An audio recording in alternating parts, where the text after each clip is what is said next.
Esta reflexión en los 10 mandamientos. Y para empezar, vamos a pedirle al Señor que nos dé su santa palabra.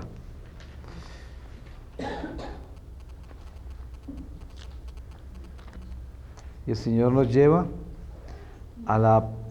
el Evangelio según San Lucas en el 12:25, y dice así: parábola de los siervos.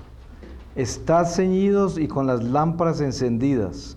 Estad como los que esperen a su Señor de vuelta del banquete de bodas, para abrirle enseguida cuando llegue y llame. Dichosos los siervos que a su vuelta encuentra el Señor despiertos. En verdad os digo que se ceñirá, los sentará a la mesa y se pondrá a servirles. Y aunque sea en la segunda o en la tercera vigilia, cuando vuelve, si los encuentra así, felices serán ellos. Sabed esto, que si el Señor de la casa supiese la hora en que el ladrón había de venir, no dejaría que abriesen su casa. Vosotros pues estad preparados, porque el Hijo del Hombre vendrá en la hora que no pensáis. Pedro le dijo: Señor, ¿dices esta parábola a nosotros o a todos? El Señor respondió: pues ¿quién será el administrador prudente y fiel a quien el Señor ponga al frente de su servidumbre para que le dé a su tiempo la comida correspondiente?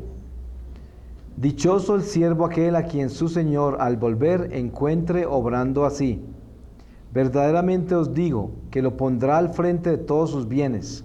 Pero si el siervo dice en su corazón: mi amo tarda en venir, y comienza a golpear a los criados y a las criadas, a comer, a beber y a embriagarse, vendrá su amo en el día que no espera y en la hora que no conoce, lo castigará severamente y le dará la suerte de los infieles. El siervo que, conociendo la voluntad de su Señor, no ha preparado ni obrado conforme a ella, será golpeado mucho. Pero el que no conoce, aunque haga cosas dignas de azotes, será golpeado poco. Pues a todo el que se le ha dado mucho, se le exigirá mucho, y al que se ha confiado mucho, se pedirá mucho. He venido a echar fuego en la tierra. ¿Cómo deseo que arda ya? Con un bautismo tengo que ser bautizado. ¿Cómo sufro mientras se cumple? ¿Creéis que he venido a traer paz en la tierra? Os digo que no, sino más bien división. Porque en adelante habrá en una casa 5 divididos, 3 contra 2 y 2 contra 3, el padre contra el hijo y el hijo contra el padre, la madre contra la hija y la hija contra la madre, la suegra contra la nuera y la nuera contra la suegra. Y a las turbas decía: cuando veis que una nube se levanta por poniente, enseguida decís: hay lluvia, y así sucede. Y cuando sopla viento sur, decís que hace calor, y hace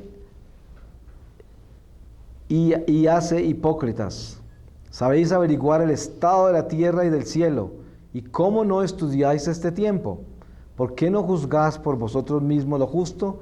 ¿Por qué mientras vas con tu adversario al magistrado procura librarte de él? No sea que te arrastre hasta el juez, y el juez te entregue al guarda, y el guarda te meta en la cárcel. Te digo que no saldrás de allí hasta que pagues el último céntimo. Llegaron entonces algunos anunciando lo de los Galileos, y le recordaron al Señor los sacrificios. Palabra de Dios. Cuando ustedes quieran responderle a alguna persona que niegue el purgatorio, le pueden leer esta palabra en la última parte, cuando dice: si usted le debe algo a su hermano, más vale que se acerque a reconciliarse con él ahora que tiene tiempo, porque si no, el juez te va a sentenciar a la cárcel y el carcelero te va a mantener allí hasta que pagues el último centavo. Ese es el purgatorio. Si usted quiere estar en paz con Dios y no irse para la cárcel de purgatorio, tiene que reconciliarse ya, antes de que el juez lo sentencia al purgatorio y el diablo lo mantenga encerrado allá hasta que usted pague el último centavo de lo que debe al Señor. Ese es el purgatorio, porque no está hablando en términos materiales ni en términos del mundo, sino espirituales, porque el lenguaje de las Escrituras es espiritual. Ahora, la meditación que vamos a hacer en este momento es en los 10 mandamientos. Entonces, cuando nosotros pensamos solo en la palabra 10 mandamientos, lo primero que se le ocurre al hombre, lo primero que le pasa por la cabeza es: nadie puede cumplir los 10 mandamientos. En el mundo en que vivimos hoy, si una persona le dice a otro que quiere volverse santo, se burlan de él inmediatamente, porque es absurdo pensar ser santo. Si leen la vida de los santos, como si leyeran vida extraterrestres. Los 10 mandamientos para el hombre que está en pecado es un imposible, porque no lo concibe, es absurdo, nadie puede cumplirlos. La realidad es esta: lo que es imposible para el hombre es posible para Dios. Entonces, es verdad, el hombre por sí mismo no puede cumplir los 10 mandamientos, obvio. Por gracia de Dios, el hombre tiene hambre de obediencia. Si el Dios no le da el hambre a usted de obedecer la ley de Dios, de entenderla, de practicarla, de creerla, pues usted nunca lo va a cumplir, porque en la soberbia humana usted siempre va a encontrar una explicación para no cumplir los mandamientos. Usted va a encontrar una explicación de que no hay infierno, porque la persona que vive en pecado mortal, lo primero que niega es la existencia del infierno. Si ustedes vieran los argumentos en que yo estaba con la gente por los 33 años que yo viví en pecado mortal, tenía todas las respuestas, y además estaba lleno, intoxicado de filosofías orientales, de toda clase de ciencias esotéricas, de ocultismo, lo que ustedes quieran para argumentar cualquier cosa, para mostrar que Dios es bueno y jamás va a permitir un infierno. Entonces, la realidad es que el hombre que está en pecado se acomoda a su inteligencia. Entonces, racionalmente justifica su maldad. Y no hay quien lo saque de ahí, no hay quien lo saque de ahí. Entonces, solo por gracia de Dios, el hombre puede ablandar su corazón y llevárselo a la carne y dejar de ser de piedra. Por eso los 10 mandamientos, absurdos para el hombre, es el único camino a la salvación, y los 10 mandamientos no son imposibles de cumplir, porque si no Dios no nos los hubiera dado, porque Dios es justo y bueno. Él no le va a dar leyes al hombre que no pueda cumplir. Lo que pasa es que el hombre no quiere, porque no le conviene, porque el hombre quiere ser de la carne y del mundo, y cumplir los 10 mandamientos le evita ser de la carne y del mundo. Entonces, vamos al primer mandamiento, y así está escrito, revelado por el Señor a Moisés, y lo certifica la iglesia con estas enseñanzas. El primer mandamiento dice: yo, el Señor, soy tu Dios, que te ha sacado del país de Egipto, de la casa de servidumbre. No habrá para ti otros dioses delante de ti. No te harás escultura ni imagen alguna, ni de lo que hay arriba en los cielos, ni de lo que hay abajo en la tierra, ni de lo que hay entre las aguas debajo de la tierra. No te postrarás ante ellas, ni les darás culto. Está escrito: al Señor tu Dios adorarás, solo a Él darás culto. Dios se da a conocer recordando su acción todopoderosa, bondadosa y liberadora en la historia de aquel a quien se dirige. Yo te saqué del país de Egipto, de la casa de servidumbre. La primera palabra contiene el primer mandamiento de la ley: adorarás al Señor tu Dios y le servirás. No vayáis en pos de otros dioses. La primera llamada y la justa exigencia de Dios consiste en que el hombre lo acoja y lo adore. El Dios único y verdadero revela ante todo su gloria a Israel. La revelación de la vocación y de la verdad del hombre está ligada a la revelación de Dios. El hombre tiene la vocación de hacer manifiesto a Dios mediante sus obras humanas, en conformidad con su condición de criatura hecha a imagen y semejanza de Dios. Y dice así: no habrá jamás otro Dios, Trifón, y no ha habido otro desde los siglos sino el que ha hecho y ordenado el universo. Nosotros no pensamos que nuestro Dios es distinto del vuestro. Es el mismo que sacó a vuestros padres de Egipto con su mano poderosa y su brazo extendido. Nosotros no ponemos nuestras esperanzas en otro, que no existe, sino en el mismo que vosotros, el Dios de Abraham, de Isaac y de Jacob. El primer mandamiento, como reflexión directa, lo podemos llevar en esta forma. Hay formas de leer la ley de Moisés y establecernos perfectamente en la fe, en la esperanza, en la caridad, que son el centro del amor a Dios. En eso está centrado. Y hay algo más. Cuando nosotros tratamos de comprender la relación que tenemos con Dios, lo primero que tenemos que asimilar, digerir perfectamente en el espíritu, es el primer mandamiento. Porque sin ese mandamiento, que es el fundamento del hombre y de la ley de Dios para el hombre, no podemos pararnos ni ampararnos en nada de lo que estamos haciendo con Dios. Un ejemplo, hay gente que dice, ¿cómo es posible que Dios permita que el malo triunfe y el pobre pierda? El bueno nunca triunfe ni le pase nada bueno. Y al malo, hay malos que hacen lo que quieran con la humanidad, hacen toda clase de maldades y ofensas contra Dios y mueren en su cama aparentemente tranquilos y con todo el oro que recolectaron. Ah, sí, exacto. Y también otros que no entienden por qué razón en el África y en muchos países del mundo, incluyendo el nuestro, hay niños que se mueren de hambre y otros niños en tantas partes del mundo, incluyendo muchas ciudades de nosotros, muchos lugares nuestros, que viven con tanta comida que se mueren de glotonería. Entonces, el hombre juzga todas esas cosas. ¿Cómo es posible que haya tanta desigualdad en este mundo? Esa es la pregunta primera del hombre que no conoce a Dios. La respuesta de Dios, ¿cuál es? Si se dice en el primer mandamiento, amarás al Señor tu Dios con todas las fuerzas de tu alma, de tu mente, de tu corazón, de tu espíritu, de tu alma, con todo tu ser, y a Él le darás culto, y a Él y de Él aceptarás todo lo que Él te da y lo que Él es. Eso quiere decir, jamás en la vida una criatura humana se puede atrever a desafiar el misterio de aquel que lo creó.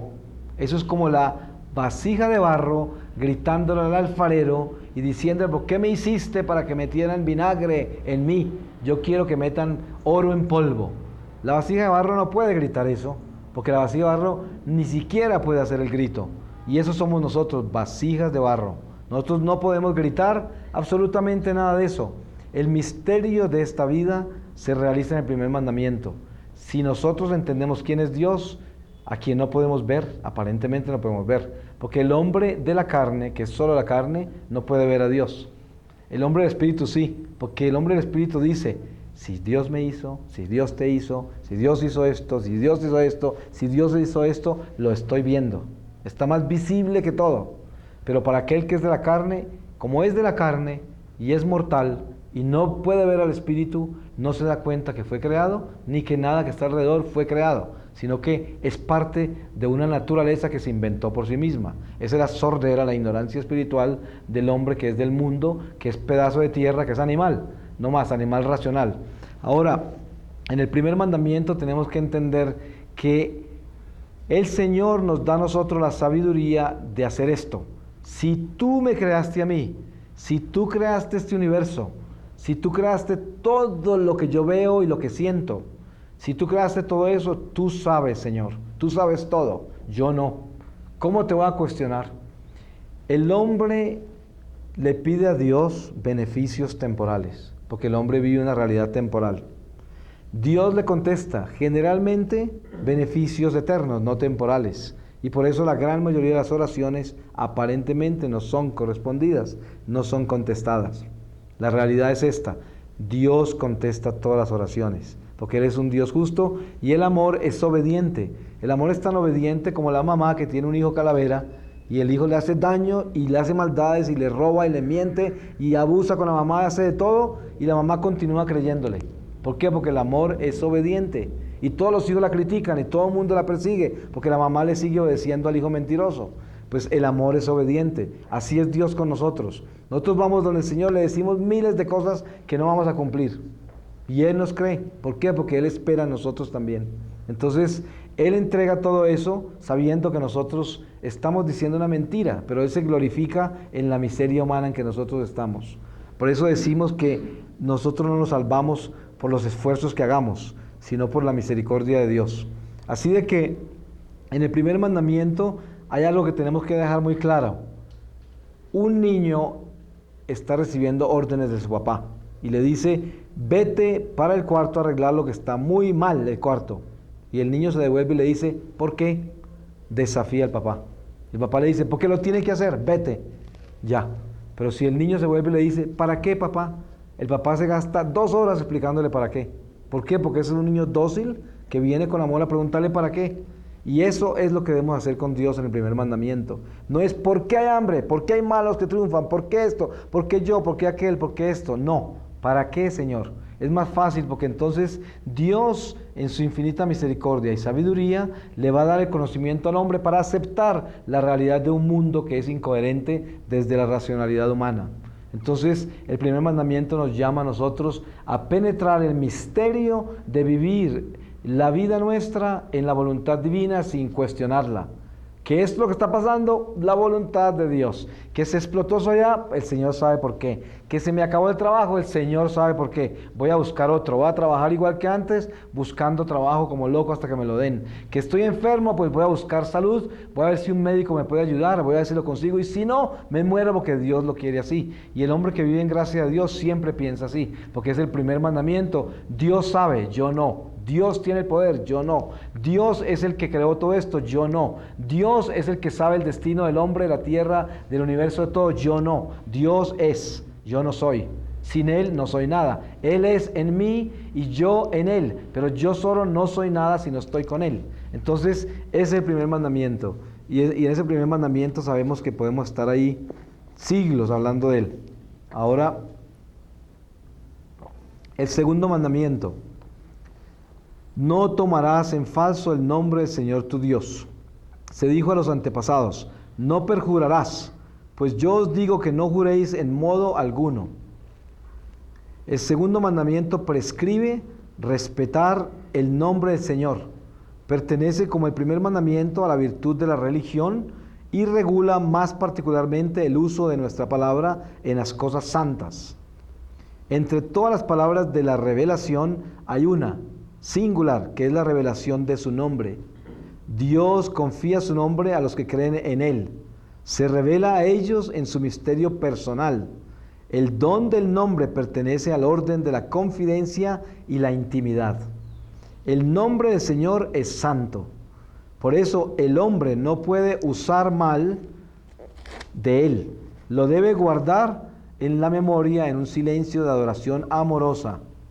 No lo empleará en sus propias palabras, sino para bendecirlo, alabarlo y glorificarlo. La deferencia respecto a su nombre expresa la que es debida al misterio de Dios mismo y a toda la realidad sagrada que evoca. El sentido de lo sagrado pertenece a la virtud de la religión. Los sentimientos de temor y de lo sagrado son sentimientos cristianos o no. Nadie puede dudar razonablemente de ello. Son los sentimientos que tendríamos y en un grado intenso si tuviésemos la visión del Dios soberano. Son los sentimientos que tendríamos si verificásemos su presencia. En la medida en que creemos que está presente, debemos tenerlos. No tenerlos es no verificar, no creer que está presente. El fiel cristiano debe dar testimonio del nombre del Señor, confesando su fe sin ceder al temor. La predicación y la catequesis deben estar penetradas de adoración y de respeto hacia el nombre de nuestro Señor Jesucristo. El segundo mandamiento prohíbe abusar del nombre de Dios, es decir, todo uso inconveniente del nombre de Dios, de Jesucristo, de la Virgen María y de todos los santos. Las promesas hechas a otro en nombre de Dios comprometen el honor, la fidelidad, la veracidad y la autoridad divinas. Deben ser respetadas en justicia. Ser infiel a ellas es abusar el nombre de Dios y en cierta manera hacer de Dios un mentiroso. En este mandamiento encontramos nosotros uno de los más dolorosos acontecimientos en la iglesia. La gran mayoría de los católicos van a misa y cuando profesamos nuestra fe todo el mundo levanta la mano y dice yo creo en Dios Padre y cree en toda la iglesia, y muchas personas que están ahí ni idea de creer en eso. Están lejos de creer, pero juran el nombre del Señor en vano, todo el tiempo, con la mano arriba, y proclaman esa fe, sin ninguna duda, en todo momento. Así de que la primer violación que nosotros hacemos contra este mandamiento es en misa, cuando estamos jurando todas las cosas y no lo somos.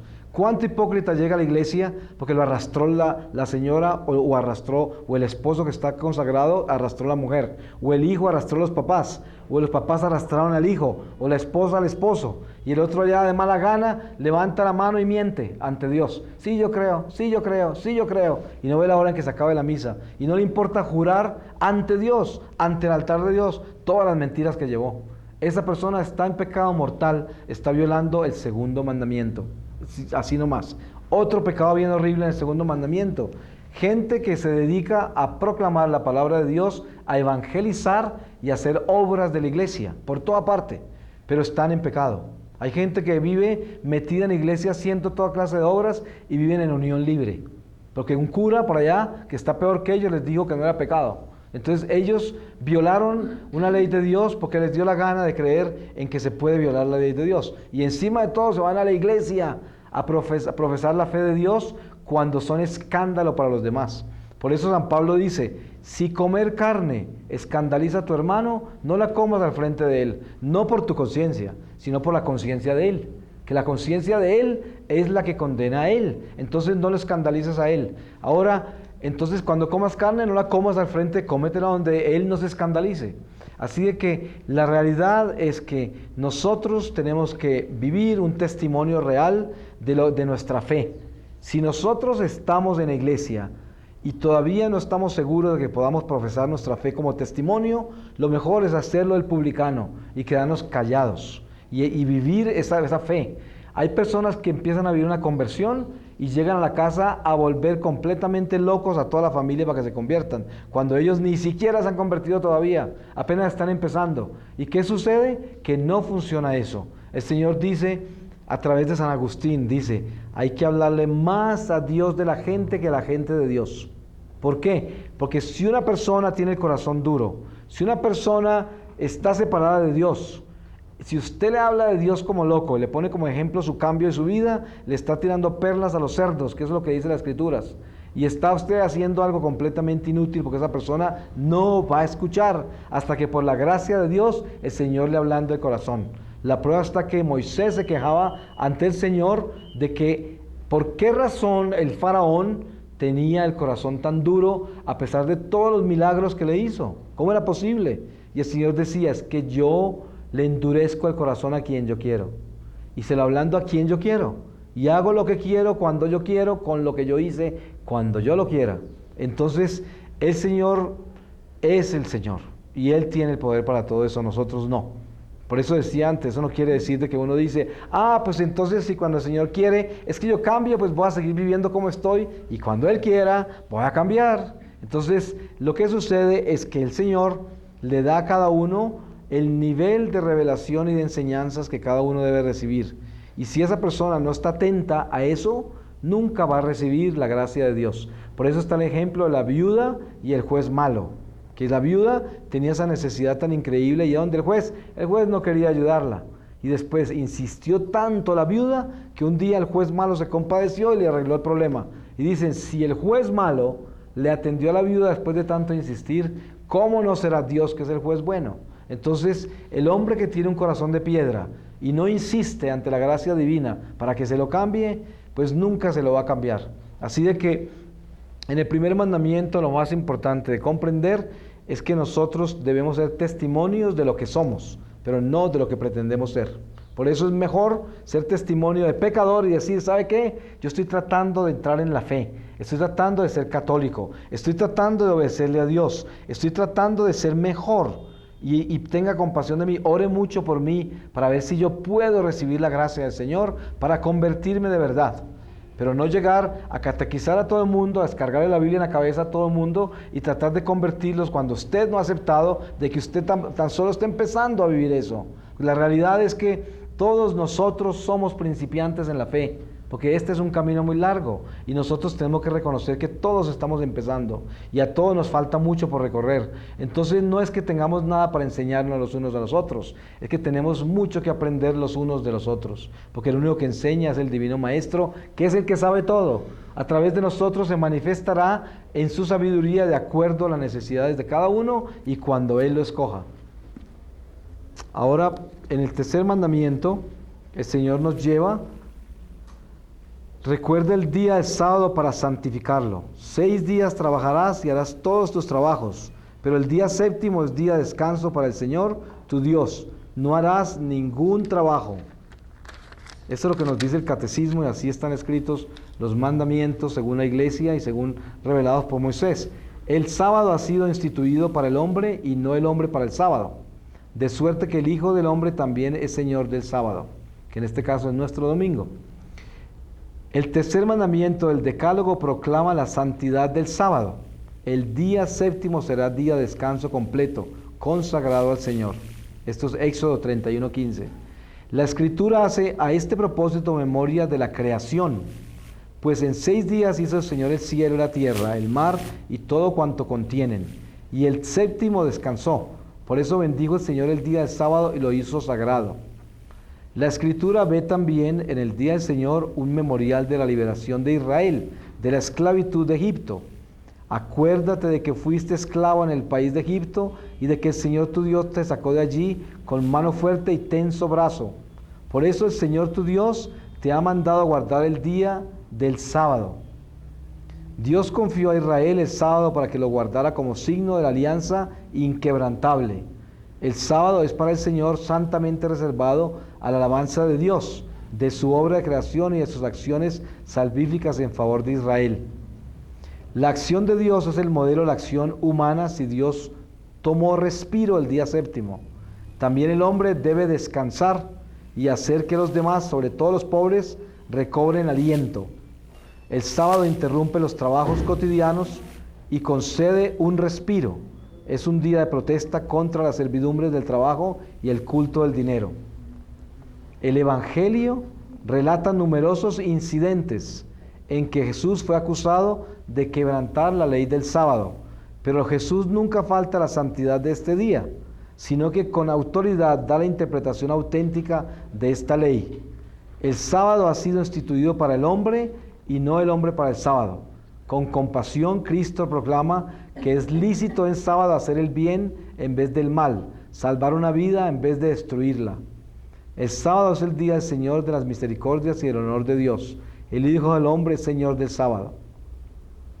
Nosotros vivimos en este mandamiento el misterio de la nueva creación en Jesús. Y por eso en la nueva creación Jesús resucitó entre los muertos, el primer día de la semana. En cuanto a ese primer día, el de la resurrección de Cristo, recuerda la primera creación. En cuanto es el octavo día que sigue al sábado, significa la nueva creación inaugurada con la resurrección de Cristo. Para los cristianos vino a ser el primero de todos los días, la primera de todas las fiestas del día del Señor, el domingo. Y celebramos esta reunión general el día del sol, por ser el día primero en que Dios, transformando las tinieblas y la materia, hizo el mundo, y el día también en que Jesucristo, nuestro Salvador, resucitó de entre los muertos. Entonces, nosotros celebramos una fiesta en la tierra. Nosotros reunimos en la iglesia la celebración, primero, de la creación, que es el darle a Dios lo que es de Dios, que es el honor de nuestros días, de nuestra vida, el honor del pan que nos da, el techo, los beneficios, inclusive las tribulaciones y penas que nos purifican y nos hacen más humildes y más fuertes cuando las tomamos en el nombre de Dios. Todo esto es parte de nuestro reconocimiento de Dios. Pero ahora, nosotros como cristianos y como católicos, encontramos en la nueva creación en Cristo la resurrección, el domingo, como el día de guardar. Ahora, en la sociedad en que vivimos, en el mundo en que vivimos hoy, por la oscuridad espiritual en que entramos, el día domingo es un día de descanso para el hombre, pero no de adoración a Dios. Entonces, muchas personas no descansan en el domingo porque no pueden interrumpir absolutamente nada de lo que están haciendo para ofrecerle a Dios ese día porque están ocupados. No pueden hacerlo, no hay forma de buscarlo. Yo conozco fábricas, y aquí en Colombia conozco 2, que son muy grandes y muy poderosas. Y son de 2 personas muy católicas. Una es en Medellín. Esas fábricas nunca trabajan en domingo y producen productos para el mundo entero, porque producen cosas para todas partes que debían trabajar 24 horas al día. El domingo lo paran. Y algo más impresionante, lo paran toda la Semana Santa y el día de Navidad. Nunca se trabaja en esos días. Esa gente, desde que instituyó esas compañías, jamás ha tenido ni siquiera la posibilidad de llegar a la quiebra, ni siquiera, porque esa gente le ha obedecido a Dios y ha mantenido todo en la ley del Señor. Y esos son testimonios gigantescos de católicos que son de un tamaño grande por generaciones, Gente que lo ha hecho y lo ha probado que así es. Y no lo han hecho por interés y por negocio con Dios, como hablaba yo de aquellos que dan diezmos para que se les multipliquen las cosas. No, porque creen en eso, porque saben dónde está la ley de Dios, porque la entienden. Entonces, el domingo del hombre católico tibio es un día para hacer toda clase de cosas personales que son parte del mismo trabajo humano y personal. Pero lo último que esa persona hace es dedicar un día de reflexión y de entrega al Señor. Y tampoco estamos diciendo aquí que el domingo tiene que estar de rodillas, vestido en ceniza y con vestidos de esos de pieles de animal. No, tiene que tener en cuenta de que el Señor nos pide a nosotros no holocaustos y sacrificios, pero nos pide amor. El domingo es un día santo, es sagrado. Primero que todo, uno debe cumplir con los preceptos de la iglesia, adorar al Señor a través de la Eucaristía. Pero segundo, el día del domingo debe ser un día de reposo del mundo y no aumentar y promover las cosas del mundo. Ahora estoy hablando de cosas que son perfección. La gente dirá, pues qué exagerados que somos cuando hablamos así. Pero si estamos acá en este retiro y estamos hablando de edificarnos espiritualmente y queremos conocer cuál es el ideal y cuál es lo mejor y cómo haríamos perfectamente la voluntad de Dios, pues si la quiere hacer bien hechecita, eso es lo que debe hacer. Un domingo usted debe levantarse, adorar al Señor, ir a misa y dedicarle al Señor ese día en alguna forma. Hacer el ejercicio de no vivir las cosas del mundo en el nivel y en el volumen que las vive durante la semana. Porque ¿qué hace la persona durante la semana?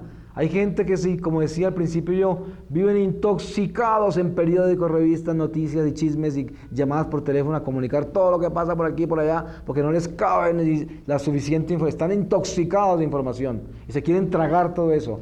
Y entonces, bueno, digamos que usted hace eso toda la semana porque ese es su alimento y tiene que sobrevivir así. El domingo, que es el día del Señor, haga el esfuerzo de no hacer eso, de no oír noticias ni nada, a pesar de que sería una tortura, porque el periódico el domingo es el más gordo de todos. Y el domingo, como no tiene que ir a la oficina o a trabajar, es el día que más televisión puede ver. Entonces imagina la contradicción. El mundo nos tiene a nosotros consumidos para que no celebremos el domingo, porque el domingo es cuando más ofertas de distracción hay. Y es el día en que más tonterías puede hacer. Entonces, para poder ser de verdad el católico que el Señor nos está llamando a ser, ahí tiene que haber sacrificio. Si no hay sacrificio, si no le duele, usted no está haciendo nada que valga. Tiene que dolerle, tiene que tener algo que tenga significado, porque lo contrario, paganito será, seguirá siendo el mismo animalito racional y ahí estará metido.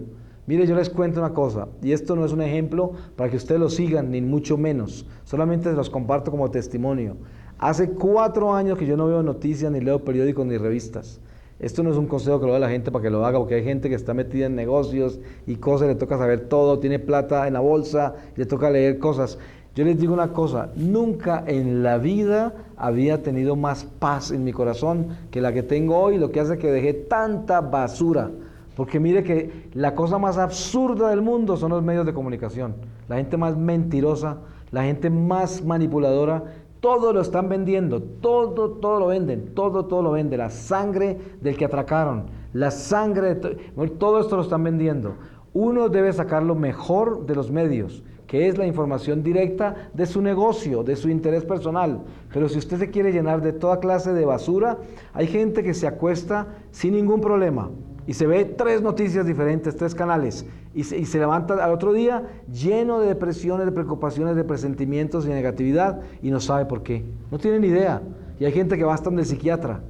Y el psiquiatra nunca va a llegar al nivel de decirle, ¿sabe qué? Es que está viendo muchas noticias, es que está leyendo muchas revistas, es que está leyendo muchos periódicos. Nunca va a descubrir eso. ¿Cómo? Si él no le puede leer el alma ni el corazón. Solamente adivinarle la mente por lo que usted le cuenta, nada más. Entonces, ¿qué sucede con la vida espiritual? Yo les cuento este testimonio mío. No ha habido una sola cosa que haya pasado en el mundo importante que yo no hubiera sabido. Y yo no veo noticias, ni leo periódicos, ni nada, absolutamente nada. Y no he perdido ni una cosa importante que todo el mundo me la cuenta. Todo el mundo me la cuenta. Entonces, pero sí me desintoxiqué de eso. Mire la cosa tan horrible que es. Usted quiere hacer un ejercicio de la concupiscencia de los ojos, atrévase a pasar por la calle en su carro sin mirar avisos. Atrévase para que descanse, Mire, usted va bien tranquilo por la calle y ¡pum! Le meten un par de brasieres, unos senos destapados. Por aquí le meten unas galletas, por allá le meten un carro, por aquí le traen las vacaciones, por allá le traen esto. Y cuando usted llega a un lugar sin saber, está lleno de ansiedades, de necesidades, de tentaciones, de lo que usted quiera. Lo que usted quiera está ahí. ¿Por qué? Porque usted no se cuida, ni siquiera mira para dónde va. ¿Y qué pasa? Sus ojos están para allá y para acá. Sus ojos. Y por donde van sus ojos, ¿sabe qué es lo que va ahí? Su corazón también. Por donde van sus oídos, ¿sabe qué va ahí? Su corazón también. Por donde va todo eso que entra por sus ojos, por sus sentidos, se van directo al corazón. Entonces, estoy hablando de una disciplina muy estricta y estoy hablando de niveles altos, pero yo les dije, no voy a hablarles de mediocridades, no les voy a hablar aquí de estupideces, les voy a abrir de lo que funciona. Eso es lo que les voy a hablar. Usted quiere ser valiente y crecer espiritualmente, atrévase a hacer ese tipo de cosas. Lo demás es muy fácil de hacer. Hay gente que se puede llenar de noticias, llenar de publicidad, llenar de todo eso y encima de todo tratar de llenar a todos los demás con todo lo que usted se llenó. Eso es lo más fácil. Ese es el hombre del mundo que es insoportable. Usted entra a visitar a una persona así y lo dejan loco. Que es absurdo. Tienen opiniones de lo que pensó Bush, lo que dijo Mitterrand, lo que dijo no sé quién, lo que dijo no sé cuántas. Eso es impresionante, el dolor de cabeza tan horrible con que uno sale. Esa cantidad de opiniones, esa cantidad de juicios. Odian gente que no conocen. Mire lo más absurdo de las noticias. Usted termina odiando a un tipo que nunca ha visto en su vida, que a usted nunca le ha hecho nada. Y lo odia. Y habla mal de él. Y donde le dice, no, ni hablar de ese. ¿Por qué? Se lo vendieron. Así se lo vendieron. Y también confía y cree, imita a una persona que nunca conoció y que no tiene seguridad de que es verdad lo que están diciendo. También. Y así es. Entonces, en este mandamiento debemos reflexionar en eso. No ser marionetas del mundo, porque nos convertimos en unos pobres tontos. Eso es lo que es. Entonces, en el cuarto mandamiento, el Señor nos lleva: honra a tu padre y a tu madre para que se prolonguen tus días sobre la tierra que el Señor tu Dios te va a dar. Viva sujeto a ellos. El Señor Jesús recordó también la fuerza de este mandamiento de Dios. El apóstol enseña: hijos, obedeced a vuestros padres en el Señor, porque esto es justo. Honra a tu padre y a tu madre. Tal es el primer mandamiento que lleva consigo una promesa, para que seas feliz y se prolongue tu vida sobre la tierra. En este mandamiento tenemos primero que empezar por reflexionar en algo básico, y es esto. El primer mandamiento nos dice: honrarás y adorarás al Señor tu Dios por encima de todas las cosas. Entonces, ¿cómo hace uno para honrar el Padre terrenal? Primero, tiene que honrar al Padre celestial, porque lo contrario no tiene sentido. Honra a padre y madre, pero después de honrar a Dios. Entonces, el primer mandamiento siempre regirá sobre cada otro mandamiento. Por eso el Señor Jesús lo redujo en 2, los 10 mandamientos. Y Él dijo: no los vengo a eliminar. Lo que pasa es que en estos 2 se resumen todos. Amarás al Señor tu Dios sobre todas las cosas y al prójimo como a ti mismo. Entonces, todos los otros mandamientos que vamos a leer a partir de este, partiendo desde el cuarto, van todos relacionados con lo que podemos hacer por el amor al prójimo, con el amor de Dios. Entonces, en esos 2 mandamientos se resumen todos. Ahora, para honrar el padre y la madre, tenemos que primero amar a Dios. Mire que el amor al Padre terrenal, si no se tiene en Dios, está sujeto a lo que el Padre terrenal hace por nosotros. Entonces, si el Padre terrenal no nos ha dado lo que nosotros necesitamos para nuestra supervivencia y no nos ha amado en la forma que nosotros queremos, nosotros no lo respetamos ni lo vamos a querer, porque es un amor terrenal que no tiene a Dios como bandera. Dios no es primero, sino el Padre terrenal primero. Entonces, el Padre terrenal lo puede decepcionar a uno. El Padre terrenal le puede quitar la fe. El Padre terrenal lo puede convertir en una persona violenta y agresiva porque lo traicionó, porque no le cumplió o lo abandonó a la mamá, a los hijos, y el Padre terrenal es una figura totalmente contradictoria y negativa. Entonces, para que el Padre terrenal sea amado, sin importar cómo sea, sin importar si me abandonó, si me dio lo que necesitaba, si no me lo dio, si fue muy cruel o fue muy amable, para poder amar al Dios terrenal tenemos que amar a Dios primero. ¿Dónde se centra el amor maternal? En la Virgen María. Primero tenemos que centrar el corazón en María para poder amar a nuestra Madre terrenal. ¿Por qué? Primero, el pecado original nos da el dolor y el golpe más horrible. Cuando nosotros nacemos para morir. Y ese es el primer golpe que recibimos. Si nosotros nacemos para morir, imagínese el golpe que nos da la vida. El hombre tiene guardado su secreto, nací para morir. Qué dolor tan horrible. Se lo guarda y no lo cuenta. Entonces automáticamente tiene un conflicto con su mamá. Desde chiquito hay un conflicto con la mamá, porque salió de ella para morirse. Entonces, el ser humano que no centra su amor en la maternidad celestial no puede sanar el conflicto que tiene con su mamá. Y el conflicto con la mamá no es consciente, es inconsciente, porque es el pecado original. Entonces, hay hijos con las madres que tienen los conflictos que son interminables. Es como un amor y odio al mismo tiempo entre los dos. Y lo que sucede es que es el pecado original. Así de que tenemos que honrar padre y madre, pero partiendo de Padre y Madre del cielo. Y esto merece mucho más profundización, pero se nos acaba el tiempo a toda velocidad. El quinto mandamiento: no matarás. Habéis oído que se dijo a los de los antepasados: no matarás, y aquel que mate será reo ante el tribunal. Pues yo os digo, todo aquel que se encolerice contra su hermano será reo ante el tribunal. La vida humana es sagrada, porque desde su inicio es fruto de la acción creadora de Dios y permanece siempre en una especial relación con el Creador, su único fin. Solo Dios es Señor de la vida desde su comienzo hasta su término. Nadie en ninguna circunstancia puede atribuirse el derecho de matar de modo directo a un ser humano inocente. Bueno, en este mandamiento hay algo trascendental, y es: muchas personas no se confiesan porque dicen que no han matado, ni han robado, ni mienten. ¿Yo para qué me confieso? Pues yo no hago ninguno de esos males. Le tengo noticias. Este mandamiento que nos enseña a nosotros: todos los días matamos nosotros. ¿Cómo matamos? Nosotros le matamos la sonrisa a un niño. ¿Cuántas veces no viene un niño corriendo alegre, con una sonrisa así, pero usted está de mal genio, o usted está ocupado, o usted no tiene paciencia en ese momento y lo regaña en vez de abrazarlo o de atender lo que venía a hacer? Le mató la alegría a ese niño. ¿Cuántas veces no viene una persona con una gran idea y te dice: ¿sabes qué? Encontré una idea fabulosa. Si yo presto tanta plata en el banco y abro este negocito y hago todas estas cosas, me va a ir muy bien. ¿Tú qué piensas? Ni lo trates, es una estupidez, vas a fracasar, se acabó todo, y le mata toda su esperanza y le mata todo. ¿Por qué? Porque usted es un neurótico, una persona que no tiene compasión ni amor con nadie y no le da la oportunidad a nadie. Lo mató, le mató la esperanza. Matamos la esperanza.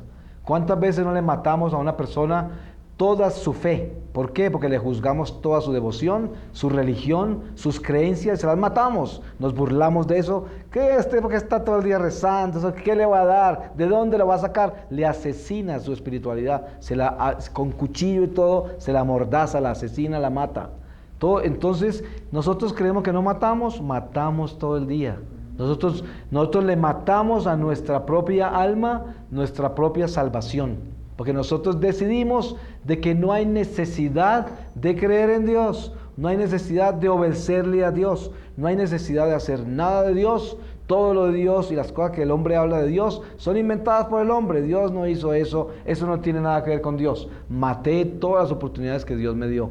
Entonces, nunca pensemos que no matamos, nosotros matamos. Por eso que yo les decía, si usted quiere hacer una buena confesión, arrodíllese y diga: ¿sabe qué, Padre? Yo rompí todos los mandamientos. Yo robé, yo maté, yo mentí, deseé la mujer de prójimo, yo hice todo eso. Juré el nombre del Señor en vano. No amé a Dios sobre todas las cosas, yo hice todo eso. Eso es, yo rompí todos los mandamientos. Ahora, en el sexto mandamiento: no cometerás adulterio. Habéis oído que se dijo: no cometerás adulterio. Pues yo os digo, todo el que mira a una mujer deseándola, ya cometió adulterio con ella en su corazón. Dios es amor y vive en sí mismo un misterio de comunión personal de amor. Creándola a su imagen, Dios inscribe en la humanidad del hombre y de la mujer la vocación y consiguientemente la capacidad y la responsabilidad del amor y de la comunión. Dios creó al hombre a imagen suya. Hombre y mujer los creó. Creced y multiplicaos. El día en que Dios creó al hombre, le hizo a imagen de Dios. Los creó varón y hembra, los bendijo y los llamó hombre en el día de su creación. El adulterio: cuando el hombre se compromete con Dios, ante Dios, porque no se compromete ante la esposa o el esposo, se compromete ante Dios primero. Ese hombre se casó, esa mujer se casó ante Dios y a Dios le prometió, porque así está escrito. Cuando usted recibe un sacramento de matrimonio, le está hablando a Dios, le está diciendo: yo prometo a esta mujer o a este hombre que ante ti yo no hago esto y esto y esto, yo cumplo con esto y esto y esto y esto. Cuando el hombre no cumple con eso y rompe toda esa veracidad de su juramento, entró en adulterio. Porque cuando el hombre busca a otra mujer o la mujer a otro hombre para satisfacer sus necesidades humanas, justificándolas en las inclemencias recibidas en el matrimonio, cometió adulterio. Y es tan grave ese pecado que Jesús dijo: la única razón por la cual un hombre o una mujer se deben separar es cuando cometen adulterio. Es la única razón que dio el Señor. Es un pecado inmensamente grave. ¿Cuál es el adulterio espiritual, por ejemplo? Cuando una persona es católica y se va para una iglesia protestante porque se puso bravo con el cura, se puso bravo con la congregación, porque no estaba en la iglesia por el amor a Dios. Mire cuántas personas se han casado únicamente por interés. Hay mucha gente que se casa con otro y se casan, ¿sabe qué? Para tener comodidad económica, para tener quien los cuide, porque no les gusta estar solo, para tener una vida sexual, para tener una posición social, para que la gente los acepte, para darle una lección a su familia, para darle cuenta que sí me conseguí un esposo y me conseguí uno bien rico y conseguí esto, o una esposa y qué hermosa que es mi esposa, miren esto, nadie se la consiguió en mi familia, y eso se consiguieron esa esposa o ese esposo por las razones equivocadas, porque no se lo consiguieron por amor a Dios, sino por interés personal. El día que esas cosas fallen, si esa persona que tenía tanto dinero se le acaba, si esa persona que tenía tanta posición social ya no la tiene, si esa persona que tenía tantas cualidades humanas aparecieron que no eran, entonces eso justifica al otro para irse para otro lado a buscarse un amante y cometer adulterio porque se considera defraudado. Entonces, todas las justificaciones del hombre para el adulterio son vanas, porque no se justifican. El hombre es llamado a vivir un sacramento sin importar lo que le toque vivir, sin importar, porque está sujeto a un juramento que le hizo a Dios, una promesa que le hizo a Dios. Si falla, le toca pagar las consecuencias que son mortales, porque si el hombre no se arrepiente de su adulterio, no se corrige, ese hombre se condena. Y miren que el Señor cuando dice: cuando miras una mujer con deseo, o un hombre o una mujer a un hombre con deseo, y manipulas, una cosa es tener deseo, porque uno puede tener tentaciones. Uno puede estar casado y lo puede tentar a una mujer o un hombre tentar a una mujer. Pero eso no quiere decir que ya pecó, porque usted no consintió esa tentación todavía. Es lo que hablábamos antes en la otra charla. Uno puede tener una tentación, la tendrá hasta que se muera, pero el hecho es que no la consienta. El ejemplo está en la gotera que hay en el cielo raso. Una goterita chiquita no es gran daño, pero si usted la deja ahí, le pudre el tapete, con seguridad. Entonces hay que taparla. Por eso es que las tentaciones son una propuesta, pero si las dejamos que sigan y sigan y sigan y no las paramos, terminan pudriendo el tapete y se convierten en pecado mortal. Es como la señora casada que no está bien con su marido y entonces se consigue un amigo para ir a pedirle consejos. O un hombre que está mal con su esposa consigue una amiga para pedirle consejos. Y entonces de tanto pedirle consejos al otro, terminan llorando en el pecho del otro y el otro abrazándola para contemplarla, y un día se terminan besando y después terminan acostándose y terminan cometiendo adulterio. Y después de eso, encima de eso, la familia misma la aconseja que se quede con ese que la trata mejor que el otro, y terminan yéndose y viviendo con el otro. ¿Y por qué? Porque es que el pecado llama al pecado y se justifica por sí mismo. Entonces, ese es el pecado más grave dentro del compromiso que el hombre tiene con Dios en juramento. Por eso dicen que hay más almas en el infierno por impurezas sexuales que por cualquier otro pecado. El séptimo mandamiento es: no robarás. El séptimo mandamiento prohíbe tomar o retener el bien del prójimo injustamente y perjudicar de cualquier manera al prójimo en sus bienes. Prescribe la justicia y la caridad en la gestión de los bienes terrenos y de los frutos del trabajo de los hombres. Con miras al bien común exige el respeto del destino universal de los bienes y el derecho de propiedad privada. La vida cristiana se esfuerza por ordenar a Dios y a la caridad fraterna los bienes de este mundo. Miren que no matar y no robar son dos mandamientos que son más que primos hermanos. El que roba, mata. Entonces no hay duda de que esa es una violación directa de la ley de Dios. El mandamiento, estos mandamientos que siguen, todos están unidos por la misma intención. El que roba, mata. Cuando nosotros estamos robando, le robamos la esperanza a la gente, el espacio a los demás. ¿Cuántas veces vamos por la calle en el carro y nos pasamos rápidamente a otra persona ilegalmente, le robamos el espacio en que iba y le quitamos ese pedacito que era de él, ese pedacito de tiempo que de pronto significaba llegar a tiempo al banco a hacer algo importante de su vida? Usted se lo robó, le quita la cola en el banco, le quita esto. Tantas formas de robar. Nosotros robamos toda clase de esperanzas, toda clase de situaciones de la vida de los demás, porque nosotros no estamos conscientes de que las cosas de los demás son de los demás y nuestros derechos terminan donde comienzan los de los demás. Por eso robar y matar son un mandamiento que van palmo a palmo. El que roba mata, seguro que sí, y el que mata roba. Entonces, en el 9º mandamiento, tengo que pasar rápido por esto, que el Padre ya llegó para celebrar la Eucaristía. El 9º mandamiento: no codiciarás la casa de tu prójimo, ni codiciarás la mujer de tu prójimo, ni su siervo, ni su sierva, ni su buey, ni su asno, ni nada que sea de tu prójimo. El que mira a una mujer deseándola ya cometió adulterio con ella en su corazón. San Juan distingue 3 especies de codicia o concupiscencia: la concupiscencia de la carne, la concupiscencia de los ojos y la soberbia de la vida.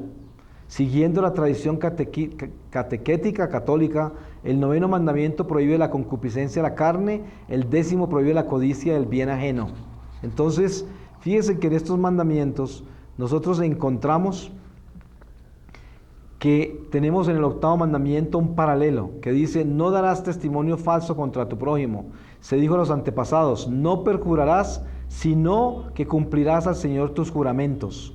Miren que en el primer mandamiento se habla de que si uno jura, y en el segundo también, no puedes jurar en vano el nombre de Dios, porque romperás toda la ley de Dios y violarás el primer mandamiento y el segundo mandamiento. Y en el 8º mandamiento nos dice lo mismo, que no harás falso testimonio contra tu prójimo.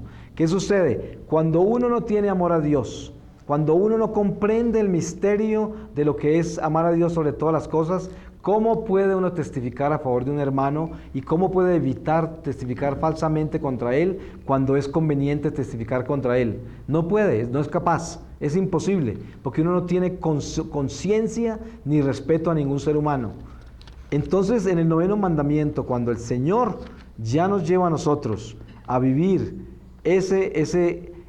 no dar en el 9º mandamiento, cuando el Señor nos dice no desear nada que no sea: no codiciarás la casa de tu prójimo, ni codiciarás la mujer de tu prójimo. Nos tenemos que dar cuenta de esto.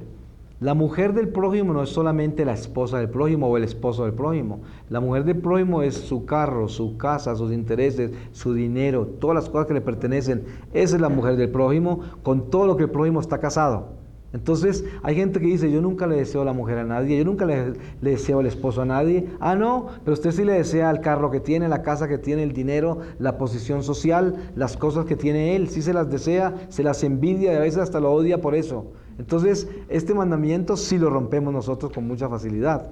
Por eso, el Señor quiere que nosotros tengamos muy claro en qué forma estamos penetrando estos misterios de los mandamientos. Y por eso es mejor que en la confesión nos declaremos culpables.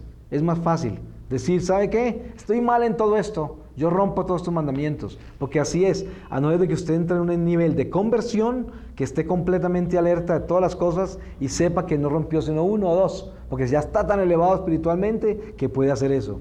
En el 10º mandamiento nos dice: no codiciarás nada que sea de tu prójimo. Mire toda la vecindad que hay en cada uno de estos mandamientos. Si no cumplimos el primero y el amar al prójimo como a nosotros mismos, pues ninguno de estos se va a aplicar. Porque no codiciarás nada de tu prójimo es: no desearás su casa, su campo, su siervo o su sierva, su buey o su asno, nada que sea de tu prójimo. Donde esté tu tesoro, allí estará también tu corazón. Entonces, es un paralelo directo en este mandamiento anterior de no desear la mujer del prójimo. Está todo envuelto en el mismo orden. Por eso el Señor nos llama a nosotros a tener una conciencia plena y clara de lo que es el amor a Dios sobre todas las cosas. Sobre el amor a Dios sobre todas las cosas y el amar al prójimo como a nosotros mismos nos va a dar la fortaleza para cumplir todo lo demás. Porque si usted ama a Dios, Dios le da la fortaleza y el enriquecimiento de las virtudes suficientes para amar al prójimo y para reconocer en el prójimo a Dios mismo. Y si usted reconoce a Dios mismo en el prójimo, nunca le va a robar, nunca lo va a matar, nunca lo va a codiciar, nunca va a cometer adulterio, nunca va a cometer otro pecado, porque tiene amor a Dios y el amor a Dios le dio amor al prójimo. Y el amor al prójimo lo lleva a usted a respetarlo y nunca hacerle daño. Y por eso le damos gracias al Señor de que nos ha dado la oportunidad de recorrer este santo decálogo y pedirle al Señor que reviva en nosotros el discernimiento de lo que es el pecado, para que nosotros nunca en ningún momento estemos muy acomodados pensando que somos tan buenos, para que así podamos estar completamente en guardia de nuestra vida diaria y podamos estar constantemente yendo a ese sacramento de la reconciliación, convencidos de que somos pecadores y de que en nosotros hay mucha oscuridad todavía y que la habrá hasta el día que nos encontremos con el Señor al desprendernos de esta carne. Bendito sea el Señor. Amén.